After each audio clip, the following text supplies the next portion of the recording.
Lecture du livre de l'Exode. En ces jours-là, Moïse était berger du troupeau de son beau-père Jéthro, prêtre de Médian. Il mena le troupeau au-delà du désert et parvint à la montagne de Dieu, à l'Horeb. L'ange du Seigneur lui apparut dans la flamme d'un buisson en feu. Moïse regarda. Le buisson brûlait sans se consumer. Moïse se dit alors: je vais faire un détour pour voir cette chose extraordinaire. Pourquoi le buisson ne se consume-t-il pas? Le Seigneur vit qu'il avait fait un détour pour voir, et Dieu l'appela du milieu du buisson. Moïse, Moïse. Il dit: me voici. Dieu dit alors: n'approche pas d'ici. Retire les sandales de tes pieds, car le lieu où tu te tiens est une terre sainte. Et il déclara: je suis le Dieu de ton père, le Dieu d'Abraham, le Dieu d'Isaac, le Dieu de Jacob. Moïse se voila le visage, car il craignait de porter son regard sur Dieu. Le Seigneur dit: j'ai vu, oui, j'ai vu la misère de mon peuple qui est en Égypte, et j'ai entendu ses cris sous les coups des surveillants. Oui, je connais ses souffrances. Je suis descendu pour le délivrer de la main des Égyptiens et le faire monter de ce pays vers un beau et vaste pays, vers un pays ruisselant de lait et de miel. Maintenant donc, va, je t'envoie chez Pharaon. Tu feras sortir d'Égypte mon peuple, les fils d'Israël. Moïse répondit à Dieu: j'irai donc trouver les fils d'Israël et je leur dirai: le Dieu de vos pères m'a envoyé vers vous. Ils vont me demander quel est son nom. Que leur répondrai-je? Dieu dit à Moïse: je suis qui je suis. Tu parleras ainsi aux fils d'Israël: celui qui m'a envoyé vers vous, c'est je suis. Dieu dit encore à Moïse: tu parleras ainsi aux fils d'Israël: celui qui m'a envoyé vers vous, c'est le Seigneur, le Dieu de vos pères, le Dieu d'Abraham, le Dieu d'Isaac, le Dieu de Jacob. C'est là mon nom pour toujours. C'est par lui que vous ferez mémoire de moi, d'âge en âge. Parole du Seigneur, nous rendons grâce à Dieu. Le Seigneur est tendresse et pitié.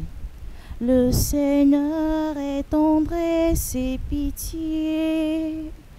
Bénis le Seigneur, ô mon âme, bénis son nom très saint, tout mon être. Bénis le Seigneur, ô mon âme, n'oublie aucun de ses bienfaits. Le Seigneur est tendresse et pitié, car il pardonne toutes tes offenses et te guérit de toute maladie. Il réclame ta vie à la tombe et te couronne d'amour et de tendresse. Le Seigneur est tendresse et pitié. Le Seigneur fait œuvre de justice. Il défend le droit des opprimés. Il révèle ses desseins à Moïse, aux enfants d'Israël, ses faits. Le Seigneur est tendresse et pitié. Le Seigneur est tendresse et pitié, lent à la colère et plein d'amour. Comme le ciel domine la terre, fort est son amour pour qui le craint. Le Seigneur est tendresse et pitié. Lecture de la première lettre aux Corinthiens. Frères, je ne voudrais pas vous laisser ignorer que, lors de la sortie d'Égypte, nos pères étaient tous sous la protection de la nuée et que tous ont passé à travers la mer. Tous, ils ont été unis à Moïse par un baptême dans la nuée et dans la mer. Tous, ils ont mangé la même nourriture spirituelle. Tous, ils ont bu la même boisson spirituelle. Car ils buvaient à un rocher spirituel qui les suivait. Et ce rocher, c'était le Christ. Cependant, la plupart n'ont pas su plaire à Dieu. Leurs ossements, en effet, jonchèrent le désert. Ces événements devaient nous servir d'exemple pour nous empêcher de désirer ce qui est mal, comme l'ont fait ces gens-là. Cessez de récriminer comme l'ont fait certains d'entre eux. Ils ont été exterminés. Ce qui leur est arrivé devait servir d'exemple et l'Écriture l'a raconté pour nous avertir. Nous qui nous trouvons à la fin des temps. Ainsi donc, celui qui se croit solide, qu'il fasse attention à ne pas tomber. Parole du Seigneur. Nous rendons grâce à Dieu.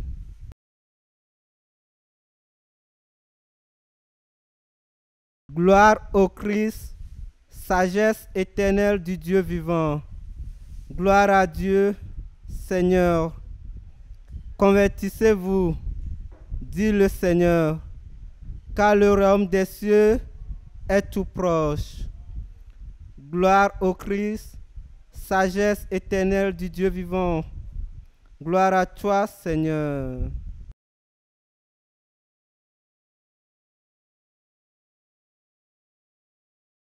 Évangile de Jésus-Christ selon saint Luc. Gloire à toi, Seigneur. Un jour, des gens rapportaient à Jésus l'affaire des Galiléens que Pilate avait fait massacrer, mêlant leur sang à celui des sacrifices qu'ils offraient. Jésus leur répondit, « Pensez-vous que ces Galiléens étaient de plus grands pécheurs que tous les autres Galiléens pour avoir subi un tel sort? Eh bien, je vous dis, pas du tout.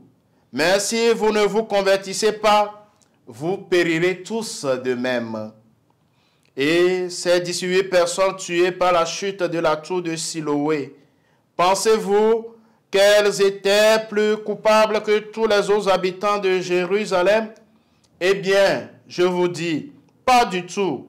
Mais si vous ne vous convertissez pas, vous périrez tous de même. Jésus disait encore cette parabole. Quelqu'un avait un figuier planté dans sa vigne. Il vint chercher du fruit sur ce figuier et n'en trouva pas. Il dit alors à son vigneron, « Voilà 3 ans que je viens chercher du fruit sur ce figuier et je n'en trouve pas. Coupe-le. À quoi bon le laisser épuiser le sol? » Mais le vigneron lui répondit, « Maître, laisse-le encore cette année, le temps que je bêche autour pour y mettre du fumier. Peut-être donnera-t-il du fruit à l'avenir, sinon tu le couperas. » Acclamons la parole de Dieu. Louange à toi, Seigneur Jésus. Bien-aimés dans le Seigneur, en ce dimanche 23 mars 2025, 3e dimanche de Carême à Nicée, dans l'Évangile, Jésus répond au désarroi de ses contemporains face au mal dans le monde. Des événements quotidiens douloureux comme l'affaire des Galiléens massacrés pendant le sacrifice et ceux qui trouvent la mort dans les fondements de la tour de Siloé font partie aussi de notre vie. Nous avons nous aussi nos Galiléens et nos tours de Siloé qui défraient quotidiennement la chronique. Les Galiléens sont tués comme conséquence du mal moral, c'est-à-dire de la liberté humaine. La tour de Siloé est un incident sans responsabilité directement humaine, comme le sont parfois la maladie, les incidents de la route, les catastrophes naturelles. La foule demande à Jésus comment réagir face au mal. La réponse de Jésus est simple, mais surprenante. La seule vraie réaction est notre conversion. Quelles que soient les difficultés dans lesquelles nous sommes, nous contemplons le regard d'amour bienveillant de Dieu posé sur nous. Dieu voit la misère dans laquelle nous nous trouvons. Il connaît en vérité nos souffrances et il vient nous sauver. Aujourd'hui encore, Dieu prend patience et il nous accompagne. Dieu est là, sans cesse, au milieu de nous. Il nous enveloppe de sa tendresse en nous prenant là où nous en sommes. Si nous lui remettons tout ce qui nous habite, il transforme notre vie et il se sert de notre chemin, si bouleversé qu'il soit, pour en faire une merveille d'amour. Alors, tout va concourir à notre bien, à ce bonheur qu'il veut pour nous. Ce temps est un temps de délivrance que Dieu nous donne. Jésus nous appelle à considérer notre manière de vivre pour qu'elle nous conduise vers une vie pleine, une vie de bonheur. Jésus nous offre la consolation si nous sommes sur un chemin de conversion. Il voit la misère dans laquelle nous sommes. Jésus travaille la terre de notre cœur pour qu'elle porte du fruit. Si nous nous nourrissons aux sources de la vie qu'il nous donne, la vie jaillira et nous serons sauvés. Dieu nous aide et il nous conduit, il nous tend la main. Il est toute patience avec ceux qui cherchent à marcher dans la lumière. Il est la seule réponse au mal dans le monde. Très bon dimanche à tous. Le Seigneur soit avec vous. Que Dieu Tout-Puissant vous bénisse, le Père et le Fils et le Saint-Esprit.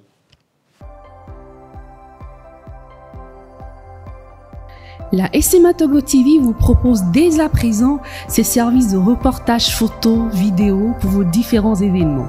Mariage, anniversaire, concerts, conférences et même les veillées funèbres. Et ceci en soutien à la mission de l'évangélisation. Contactez-nous au numéro